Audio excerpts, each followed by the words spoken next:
చీమ మరియు మిడత. ఒకానొక ఊరిలో ఒక మిడత ప్రతిరోజు ఆడుతూ పాడుతూ తన సమయాన్నంతా వృధా చేస్తూ ఉండేది.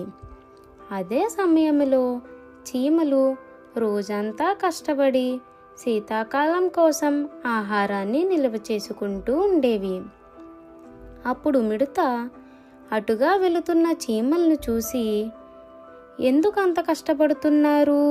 నాలాగా వేసవి కాలాన్ని ఎంజాయ్ చేయొచ్చు కదా అనగా, అందులో ఒక చీమ, శీతాకాలం కోసం ఆహారాన్ని నిల్వ చేస్తున్నాం. శీతాకాలం కోసమా? దానికి ఇంకా చాలా సమయం ఉంది కదా, ఇప్పుడు నాతో ఎంజాయ్ చేయమని అడుగుతుంది మిడత. చీమ ఆ మిడత మాటలు పట్టించుకోకుండా తాను పని తాను చేసుకునేది. శీతాకాలం రానే వచ్చింది. మిడతకి ఆహారం దొరకడం లేదు. చలికి వణుకుతూ చీమ ఇంటికి వచ్చి చీమని ఆహారాన్ని అడిగింది.